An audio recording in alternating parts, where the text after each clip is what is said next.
What's up, everybody? Welcome back to the channel.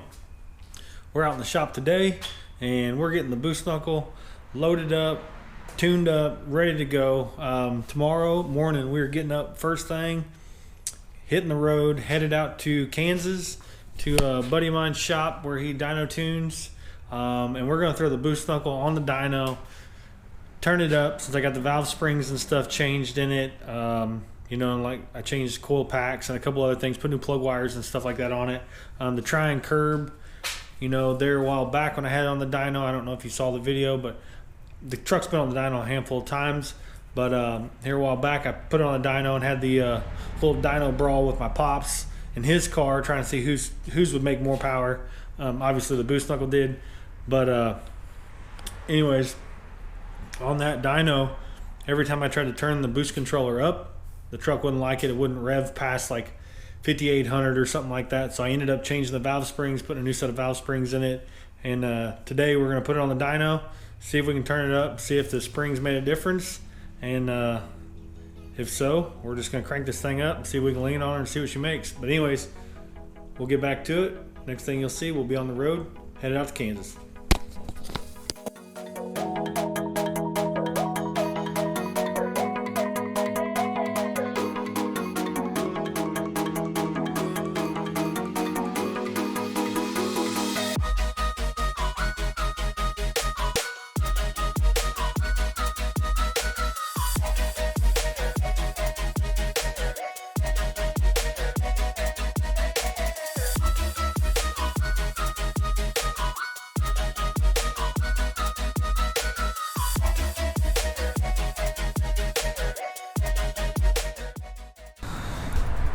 Alright, so we're here, getting ready to unload the truck and get the straps off of it, and then we'll get it fired up, get it warmed up, and get her over on the dyno and see what this old turtle do. What do you think of the little hood scoop? I like it. It's very redneck. Does it work better?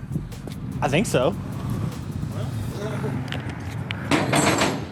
I haven't like ran it out the back door to know how much of a difference it makes, but I know on all the front wheel drive shit, like it's a big difference. It's probably a whole lot easier than intercooled. Yeah, I would sure. I would almost guarantee that.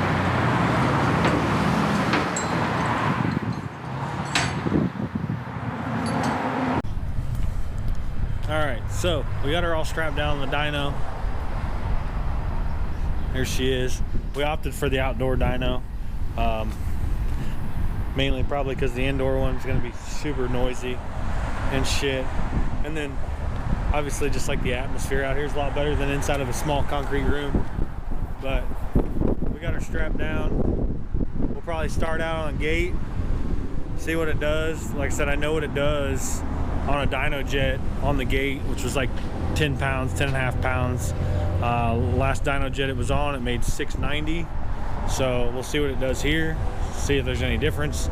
I know when I was at the track last, and you saw those small clips in that last video,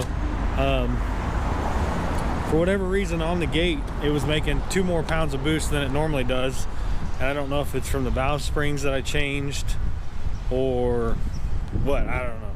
But, you know, judging from the past, it only made like 10.5 pounds. And then now, for whatever reason, it would make 12. But we're going to play with it, do a little tuning this time around. Last couple times I've had it on the dyno, I haven't done any tuning with it. It was literally just a base file that my buddy Tanner and I kind of worked on. I'd go out and drive it and make some data logs, and he would look at it and make some changes and stuff to it. But today we're actually going to play around with it, see what it likes. This is a low compression motor. This motor only is like 8.8 to 1. It's a LSA 6.2, but I don't have LSA heads on it. I actually have LS3 heads on it, which actually drops the compression a little bit. So the LSA, I think stock is like 9 to 1, and then these chambers on these heads are like a couple cc's different. So you do the math, it ended up being like 8.8 or 8.7 to 1. So it's no wonder this thing's lazy as crap on the street. You know, you get out on the street and try and wood it, and it's a turd. but hopefully we can liven it up a little bit today and lean on it a little bit, see what it does, hopefully, but we'll see. We're gonna get this thing fired up, probably heat cycle it, make a hit on the gate, and then we'll go from there.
Well, that pull says 645, 706 torque, but it's spinning the tires.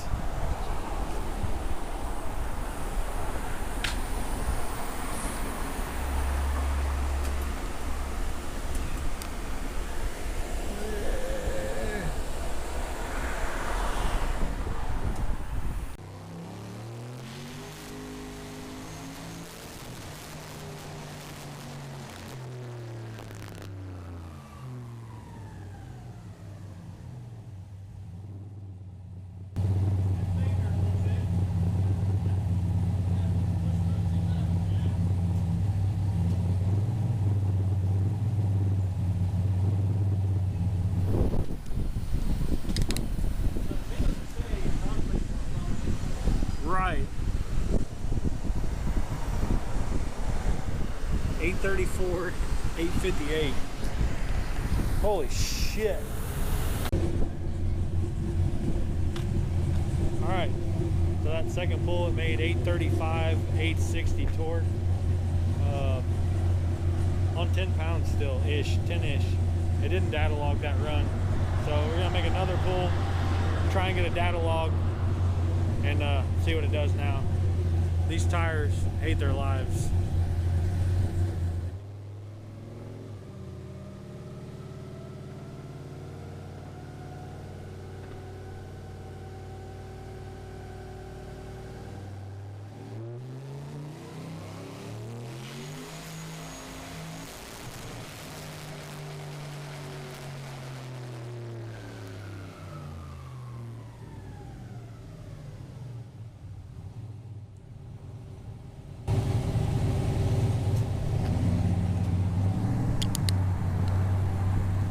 Hopefully we got data log on that one.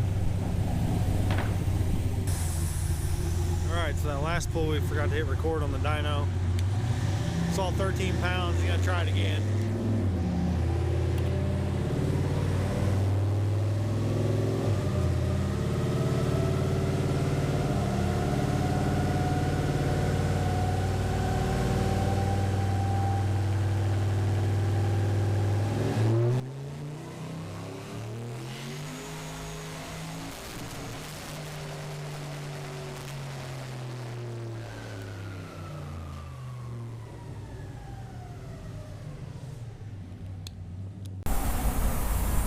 All done. Oh, I don't see that fucking part. Let's see. Made a 1020, 947 torque. 18, 19 pounds. We'll live with that. Air fuel was a little on the rich side, so we're gonna get this unloaded off the dyno. I'm gonna get it on the trailer, head back home. But that's gonna do it for today's video, guys. Thanks for watching. Keep following along. Next video, hopefully we'll have this thing at the track, see if we can turn this thing up and get it to run. All right, guys, that is not gonna be the end of that video. It's pretty short. I want to throw this in there. Most people would probably make this 2 videos, but I'm not gonna. I'm gonna try and keep the excitement up. You know, the truck made 1,020 wheel horsepower on 18, 19 pounds of boost. Super pumped about that. We did run out of fuel pump at that boost pressure. Once we got up around 17, 18 pounds, boost pressure started falling off. It didn't dump fuel pressure, but it was starting to dump. Well, it just creeped up, hit where we were at, and then it would start to fall off gradually as RPM would carry and boost would carry. So with that being said, we put more fuel in it up top. It was pretty rich. I think we were at like 10.8 air fuels up in the higher RPMs, which is fine. A little fat, I'll take it. But anyways, truck's still in the trailer. We're gonna head to US 36 with my brother's car and the boost knuckle just to do some testing. It's actually their first testing of the year.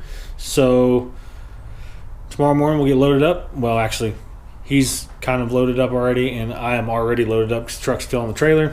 So we'll head up there, try and make some passes, see what happens, and hopefully we can get this thing turned up on the track, maybe around a number.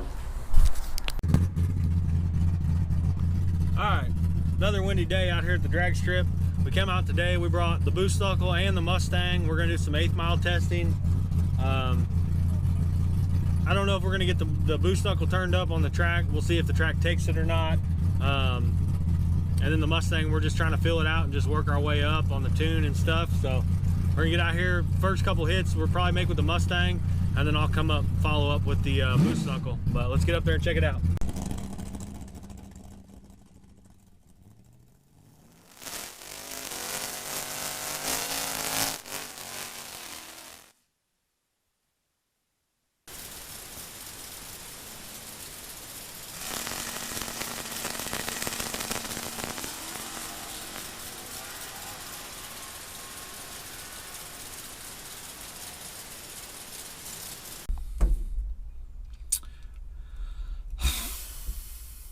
Well, boys and girls,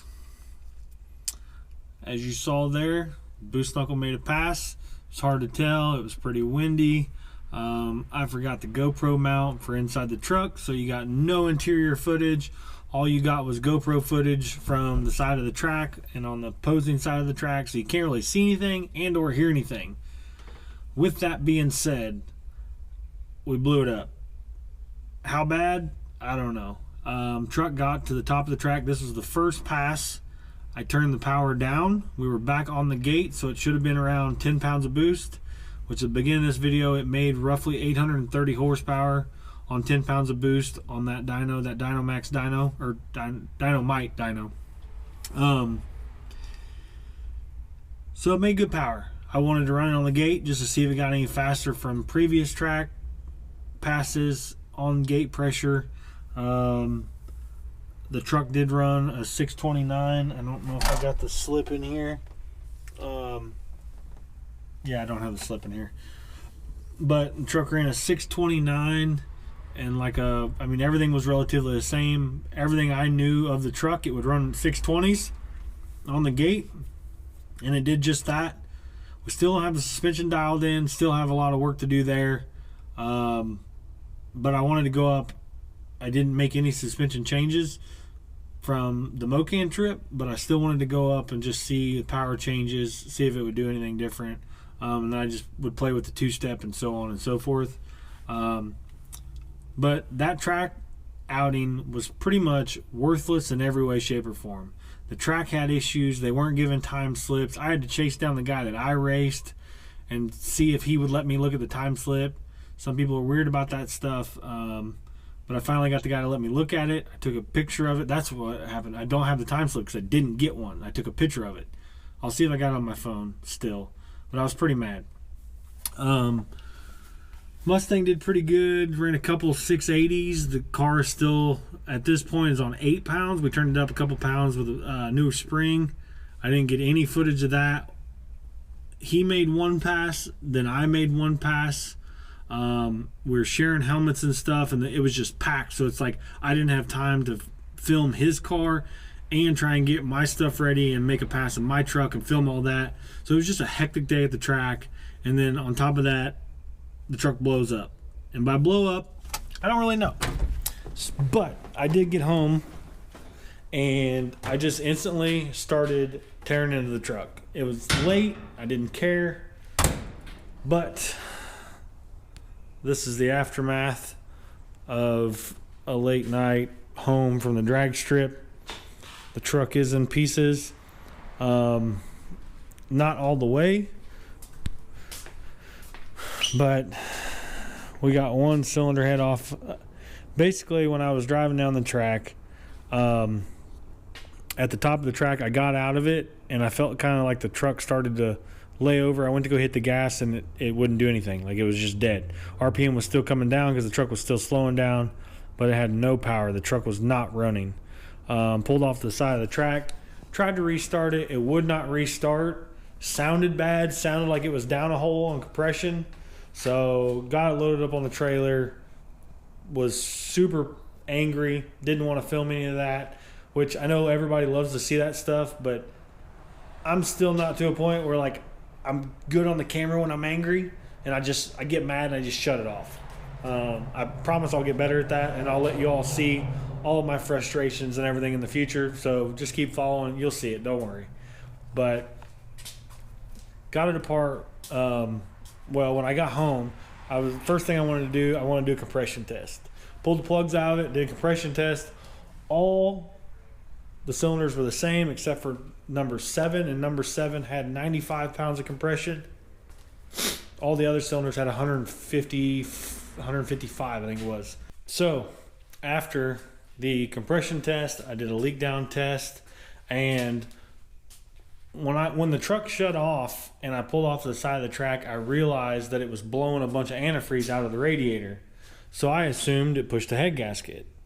So I was like, okay, I'll do a compression test and then a leak down. And if I put air in that cylinder, if the head gasket's that bad, it should just push radiator fluid out of the top of the radiator. Well, I did that, put pressure in the cylinder, and to me, it sounded like it was just blowing out of the crankcase. I had the radiator cap off. Nothing was coming out of the radiator. I couldn't feel anything coming out of the exhaust because I had all the turbo system and stuff on it. So I don't know that I had enough pressure to blow through it and feel it. But to me, it sounded like it was just coming out of the crankcase. So I said, well, I'm going to pull the head off of it. I pulled the head off, and I don't see anything. That's the weird thing. Everything inside the motor, I mean, the tops of the pistons, everything looked good. I would assume, of course, you can't see that one. This one here, number 7, was the dead hole. If I can turn my flashlight on. Number 7 was the dead hole. But it's kind of hard to make out in the picture, but there's no signs of any detonation or anything, so I can't imagine it broke a ringland. And plus, these LSAs have really thick ringlands. Who knows? Maybe it is, maybe it isn't. I'll know more when I get the motor out, but I am going to go ahead and pull the motor out of the truck and put it on a stand and tear it down. But I'm not going to get into any of that until I get some side jobs done that I've got lined up. You know, other people's cars and motors are more important than mine at this point, so I'll get back to this when I got some free time. But until then, we are going to take the Civic, which you saw the last video. The Civic is going to Vandermeer for the first PSCA race. We're going to have this thing on the dyno with the PFI boys. The car's normally on C16. Last time we had it on the dyno and actually got to make some pulls. Durf tuned out of Florida tuned it back when it was on Hondata. Now it's on Motec. The car did run on C16, like I said. And we made like 950 or 970 or something like that. I don't think since now I'm planning on going back to just pump E, mainly because the availability of it. I have an E85 station literally in walking distance from my house. It's cheap, and C16 is really expensive. And I'm not trying to set the world on fire with this car anymore. You know, for the longest time, I was trying to compete with all these big name racers and all these guys with 8-second cars and all this stuff. Is the car capable of running 8s? Probably. With me driving it? Probably not. But it is what it is. So we're just going to put it back on pump E, turn it up, see what happens. And yeah. But anyways, that's going to do it for this video, guys. It sucks. The boost knuckle is down. Hopefully I can get it apart in the near future and see what's wrong, see if I can afford to fix it, and hopefully get it back out before the end of the year, and see if, now that this thing makes over 1,000 horsepower, see if we can get this thing to run an 8-second pass. The truck has run multiple mid-high 9-second passes, but not even running it out the back door, you know. The truck did go like 980s or 970s on the gate consistently. So who knows what this thing will do. And at that time, the truck was on probably like 700 horsepower on the gate. So, I mean, turn this thing up another 10 pounds of boost. Who knows what this thing's capable of? I want to find out, but we're not going to be able to do that until we fix it. But like I said, guys, that's going to be it for this video. Keep following along. Next video after this should be us headed to Colorado. So thanks for watching, guys. We'll see you on the next one.